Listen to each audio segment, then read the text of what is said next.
Bonsoir. Ce soir, c'est Mamé qui raconte. L'histoire de la princesse au petit pois. Il y avait une fois un prince qui voulait épouser une princesse. Mais comprenez-le bien, une véritable princesse. Il décida de faire un grand voyage pour trouver l'épouse idéale.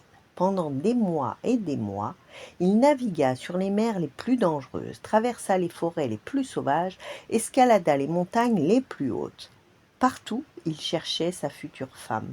Bien sûr, les princesses ne manquaient pas, chaque royaume en possédait une, mais le jeune prince n'avait jamais la certitude de leurs origines. Me racontent-elles bien la vérité? Ou se font-elles passer pour des princesses dans l'unique espoir de m'épouser et de vivre de mes richesses? Où se cache-t-elle, la princesse de mes rêves, douce et intelligente, qui saura me rendre heureux? Il était passé plus d'une année depuis son départ. Tu es bien difficile, lui dit un roi qui l'avait invité dans son palais. Ma fille est une vraie perle, regarde-la bien, et si elle ne te plaît pas, parole de roi, tu ne trouveras jamais de princesse faite pour toi. Oh, bien sûr, la jeune fille avait des yeux splendides et des manières royales, mais elle parlait comme une oie et semblait bien trop prétentieuse.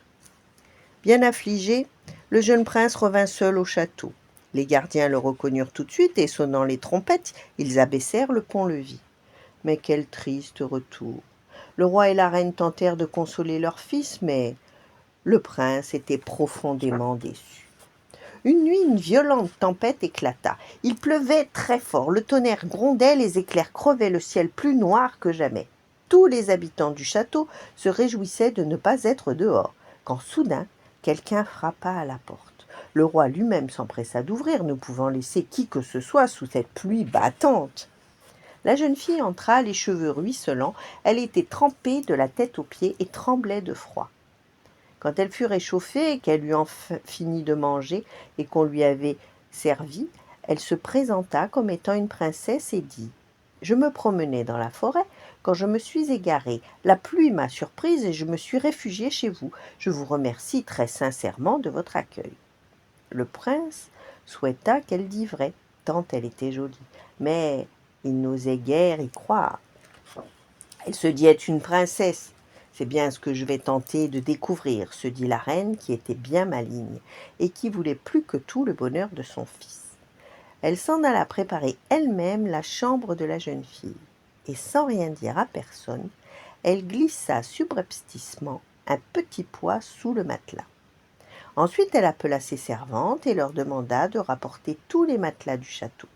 Les domestiques obéirent et entassèrent 1, puis 2, puis 20 matelas. La reine revint alors avec la jeune fille pour l'inviter à se coucher. Le lendemain, dès que celle-ci fut réveillée, on lui demanda si elle avait passé une bonne nuit.